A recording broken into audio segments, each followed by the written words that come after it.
Selamat siang para mahasiswa. Bagaimana kabar Anda? Semoga Anda semua selalu sehat dalam lindungan Allah, dalam lindungan Tuhan Yang Maha Kuasa. Baik, sebelum kita mulai kuliah kita hari ini, mari kita buka bersama-sama dengan berdoa. Semoga Allah memberikan pintu rahmat dan kemudahan bagi kita untuk memahami ilmunya. Berdoa mulai. Selesai. Baik, saya harap Anda semua masih sehat. Sehat lahir dan batin. Sehat lahir untuk Anda beraktivitas fisik, sehat batin Anda bisa belajar dengan baik, semakin mendekatkan diri pada Allah, pada Tuhan Yang Maha Kuasa. Baik, hari ini kita akan membahas tentang hakikat manusia. Kalau di dalam bahasa antropologi namanya antropologi metafisik. Lalu mengapa Anda harus memahami antropologi metafisik atau hakikat manusia? Ingat, pada pertemuan yang lalu saya sampaikan bahwa ilmu psikologi itu adalah ilmu tentang manusia, khususnya tentang jiwanya, jiwa. Jadi psikologi itu fokusnya adalah tentang jiwa manusia. Nah, untuk memahami manusia, maka karena Anda itu nanti akan berhubungan dengan manusia, bukan berhubungan dengan hewan atau tumbuhan, tapi Anda akan banyak berhubungan dengan manusia, maka Anda harus paham siapa yang akan Anda ajak berkomunikasi, siapa yang akan Anda ajak untuk menjalin suatu ikatan tertentu. Nah, inilah pentingnya ketika Anda ingin memahami sesuatu, ingin berhubungan, ingin berkomunikasi dengan orang lain, maka Anda harus paham sejatinya hakikat apa yang dimiliki oleh orang lain itu, termasuk Anda, hakikat apa yang dimiliki oleh manusia, sehingga nanti Anda tidak akan tergagap-gagap. Oh, ternyata seperti ini toh manusia itu. Nah, sebelum Anda terjun ke dalam dunia praktis di bidang psikologi atau bidang-bidang lainnya, maka Anda harus paham. Mari kita belajar tentang apa itu hakikat manusia. Baik, hakikat manusia pada dasarnya manusia itu adalah ini. Ada pertanyaan mendasar, siapa manusia? Oke. Ada yang tahu siapa manusia? Baik, pasti setiap orang memiliki jawaban sendiri-sendiri. Karena Anda itu adalah manusia, pasti Anda memiliki jawaban sendiri-sendiri. Siapakah itu manusia? Nah, untuk menjawab pertanyaan ini, maka kita belajar dari para filosof bahwa pada dasarnya manusia itu memiliki hakikat-hakikat tertentu, memiliki sifat dasar tertentu. Yang kedua adalah ini yang lebih penting lagi, setelah tahu siapa manusia, maka berikutnya adalah Anda harus paham bagaimana untuk menjadi manusia. Karena setiap manusia itu kadang belum tentu dia adalah menjadi seorang manusia. Pertanyaannya adalah siapa manusia itu dan bagaimana menjadi manusia. Nah, bagaimana menjadi manusia nanti akan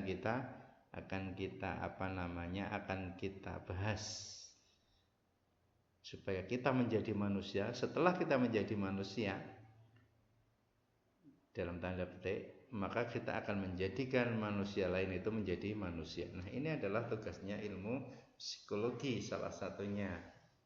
Misalnya apa? Misalnya orang stres itu juga manusia, tapi manusianya belum sempurna. Stres dalam arti yang stresnya keterlaluan ya. Kalau stres dalam arti ringan itu setiap orang memiliki tingkat stres.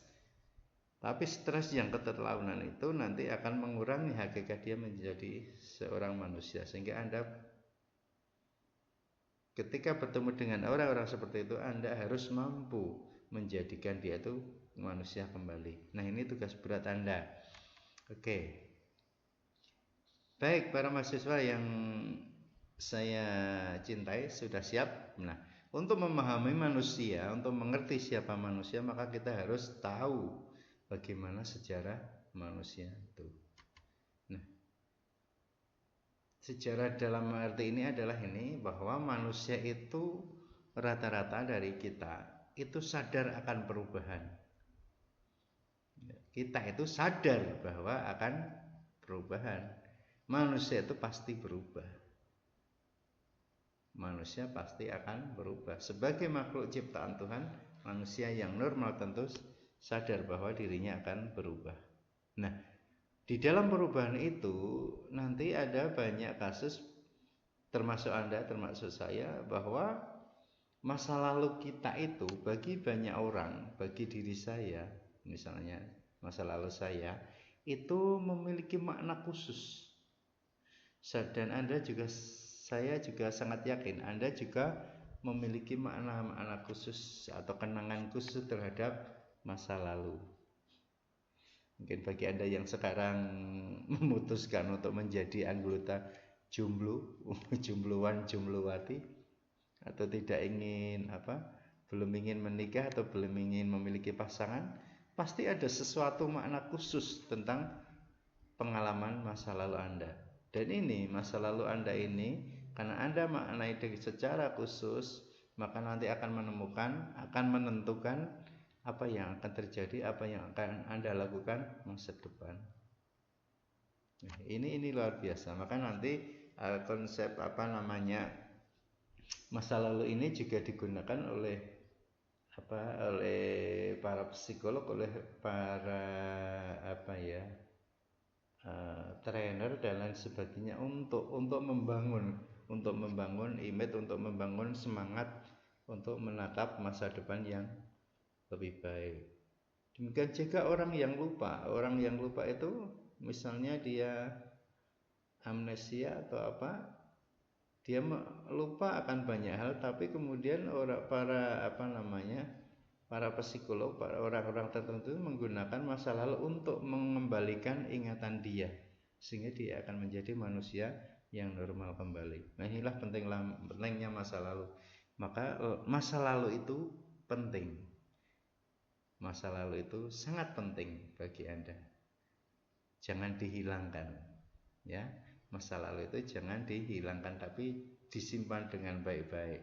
Kalau masa lalu itu baik, maka kita akan gunakan lagi dan lagi. Dan jika masa lalu yang tidak baik, itu juga bisa kita gunakan untuk belajar menjadi kita lebih baik pada masa yang akan datang. Nah, yang kedua, berkaitan historisitas manusia itu berkaitan dengan pengalaman. Ada tiga jenis pengalaman. Ini pengalaman Anda itu pengalaman biasa, misalnya makan, minum, tidur, itu adalah pengalaman biasa karena kebutuhan, rata-rata kebutuhan fisik. Ya, rutinitas. Jadi makan itu sekedar kalau lapar, minum itu sekedar kalau haus dan sebagainya. Itu karena kebutuhan. Rata-rata adalah kebutuhan fisik.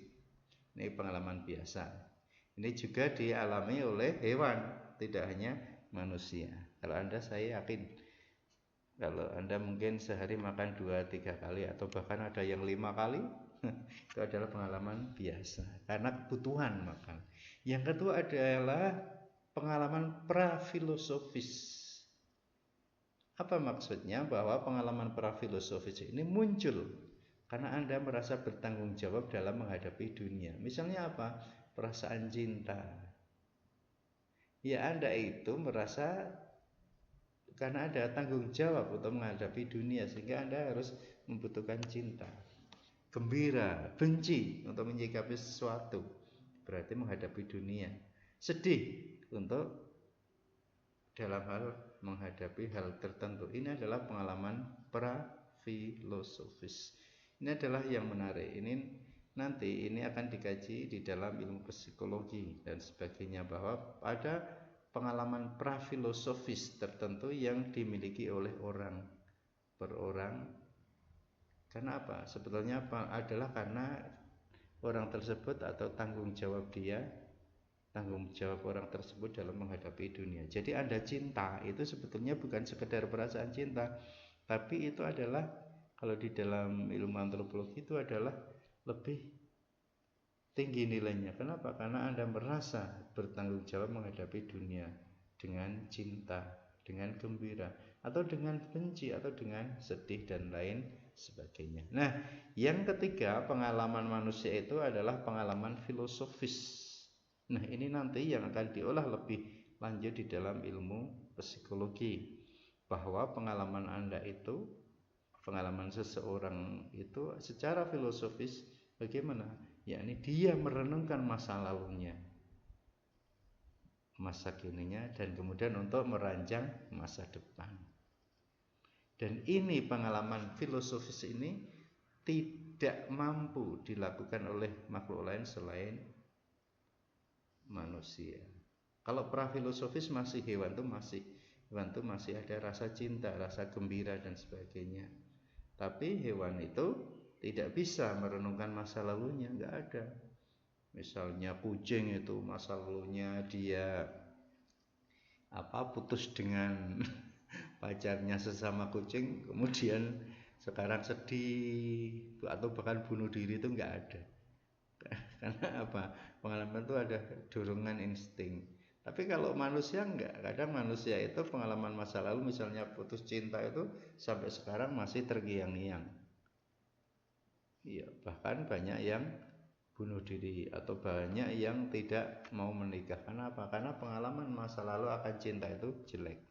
Nah, tugas Anda adalah ini, bahwa orang-orang psikologi itu harusnya mampu menjadikan pengalaman-pengalaman atau masa lalu itu untuk direnungkan, untuk dipikirkan, dan kemudian untuk melakukan atau merencanakan masa depan. Ini yang luar biasa. Maka manusia itu kadang zaman dahulu gagal, tapi karena dia belajar dari kegagalannya, maka dia akan menjadi orang yang berhasil. Atau masa kecilnya susah, masa mudanya itu dari keluarga yang tidak mampu, tapi karena kemudian dia merenungkan, berpikir, maka akhirnya dia kemudian mencari jalan bagaimana caranya supaya dia itu tidak seperti pengalaman masa lalu yang buruk. Sebaliknya, banyak sekali orang yang masa kecilnya itu hidup di dalam keluarga yang berkecukupan, tapi karena dia itu tidak merenungkan, tidak memikirkan, kemudian merenungkan, tidak memikirkan untuk masa depannya, maka banyak sekali orang-orang di masa lalu yang masa kecilnya atau masa mudanya itu bergelimbangan dengan kebahagiaan, dengan harta, akhirnya runyam. Nah, ini gunanya, fungsinya Anda itu adalah bagaimana membangun diri Anda, kemudian membangun orang lain menjadi manusia yang baik. Kalau orang itu latar belakangnya atau pengalamannya buruk, maka tugas Anda adalah membuat orang itu menjadi lebih baik. Kalau dulunya sudah baik, maka yang minimal adalah mempertahankan. Tapi tugas Anda sebetulnya ada mengembangkan, membangun orang-orang itu menjadi lebih baik. Itu adalah pengalaman. Begitulah pengalaman. Maka sekali lagi saya sampaikan, Bung Karno itu mengatakan bahwa jali merah, jangan sekali-sekali melupakan sejarah. Kalau orang Jawa bilang kacang ojo lali lanjarane. Jadi kacang itu jangan lupa asal usulnya. Ini orang Jawa. Oke. Nah, lalu bagaimana tesis atau hakikat tentang manusia? Ada banyak tesis, banyak teori tentang manusia.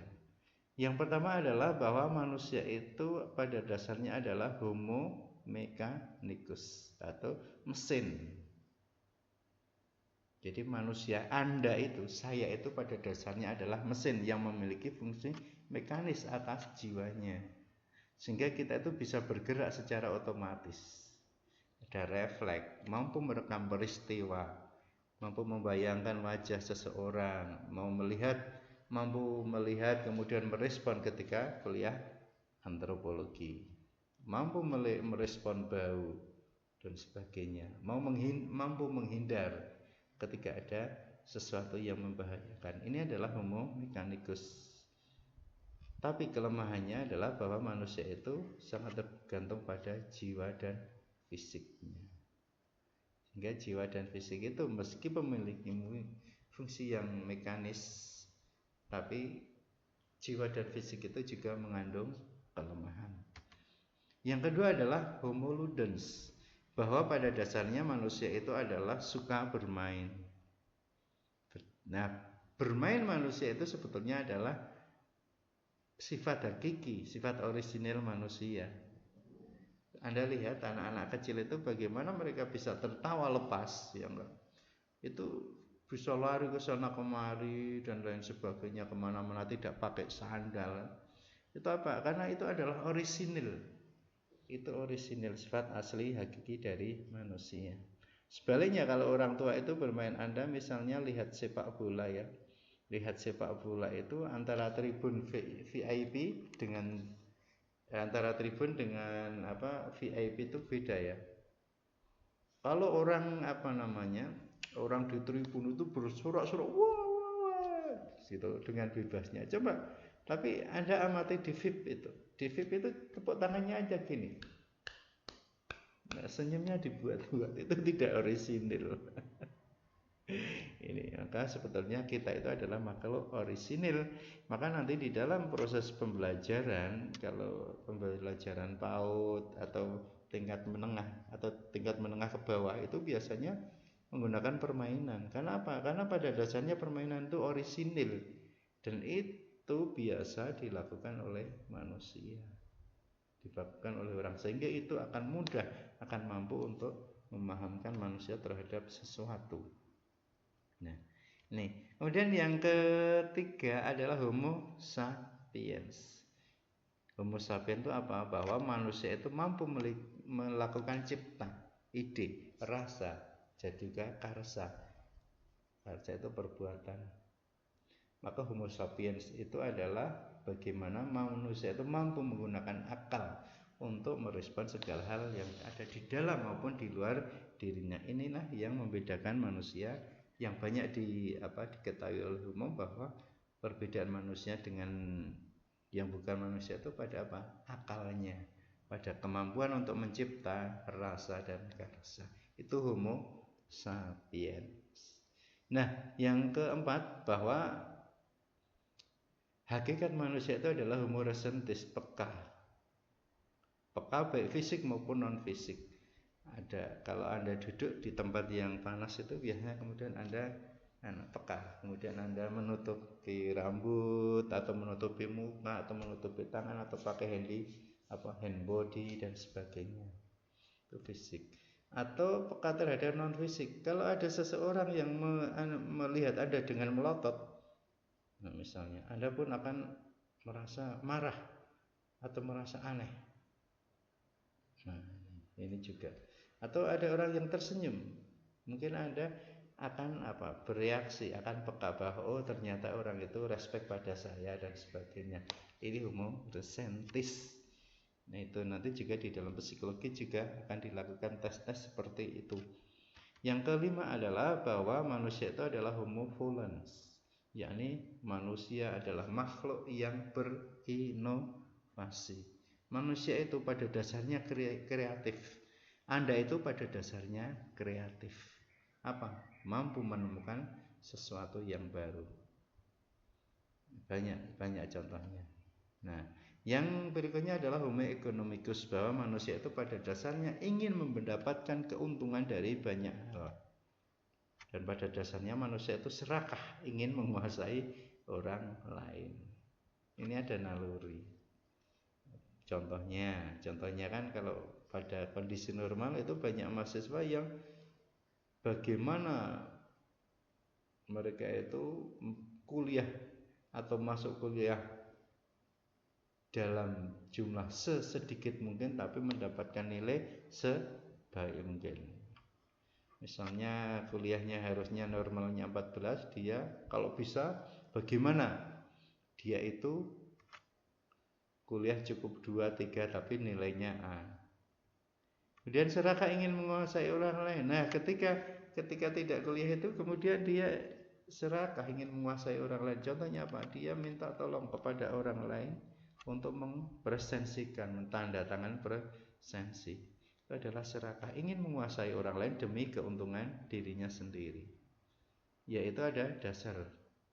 Tugas kita bukan menghilangkan itu, tapi mengerem, mengkondisikan agar sifat itu tidak menguasai kita, sehingga kita tidak menjadi orang yang serakah dan ingin menguasai orang lain. Berikutnya adalah homo socius. Pada dasarnya manusia itu tidak bisa hidup sendiri. Coba Anda hitung Anda sehari berapa kali update status, ya enggak? Entah itu status WA, Instagram, Facebook dan lain sebagainya.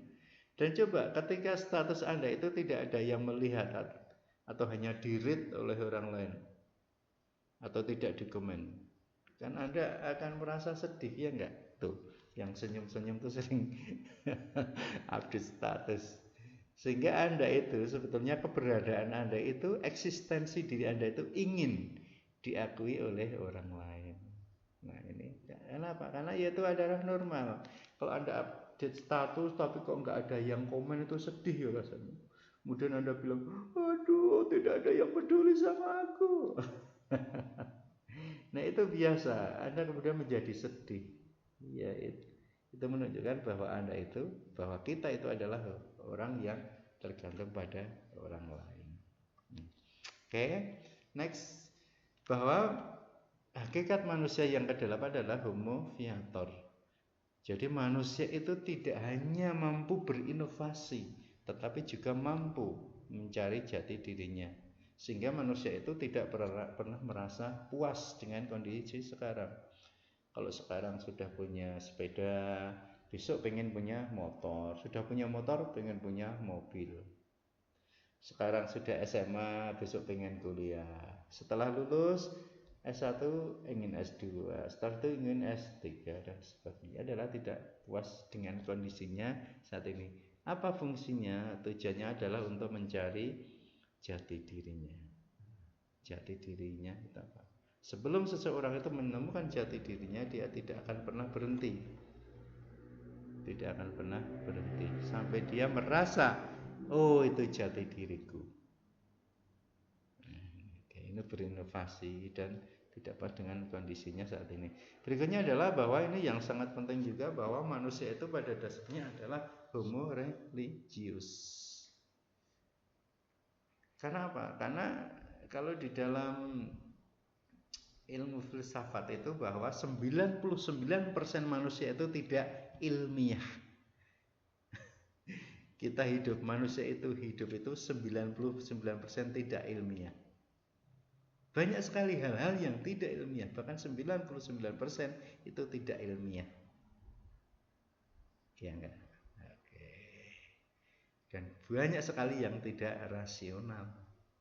Oke, hidup Anda itu, hidup saya itu 99% tidak ilmiah. Karena apa? 1 tambah 1 tidak selalu 2. Aduh, banyak, ada jutaan, ada miliaran kemungkinan 1 ditambah 1 menjadi tidak 2. 1 tambah 1 bisa 4. 1 tambah 1 bisa 0. 1 bisa 1, 1 tambah 1 bisa tak terhingga. Kenapa 1 tambah 1 menjadi 0? 1 kucing tambah 1 tikus. Tikus mati yang kena racun. 1 kucing makan tikus, bangkit tikus, mati, akhirnya semua mati 0. 1 tambah 1 jadi 4. 1 orang wanita nikah dengan 1 orang pria, memiliki 2 anak, jadinya 4 orang. 1 tambah 1 tidak selalu 2. Ini enggak ilmiah. Bahkan makan Anda, makan saja, kalau ilmiahnya makan itu kenyang. Tapi tidak semua orang makan itu kenyang. Bahkan Anda itu makan pun kadang tidak kenyang. Oke, ya enggak? Jadi enggak, 99% itu tidak ilmiah. Maka manusia itu adalah homo religius. Banyak persoalan yang bisa diselesaikan kadang secara tidak rasional. Kenapa? Karena Anda itu memahami salah satunya adalah ada kekuasaan di luar kekuasaan Anda. Ada kekuasaan yang lebih tinggi di luar kekuasaan Anda. Oke. Nah, baik. Berikutnya yang nomor 10 adalah bahwa manusia itu pada dasarnya adalah homo mensura, yakni membuat penilaian.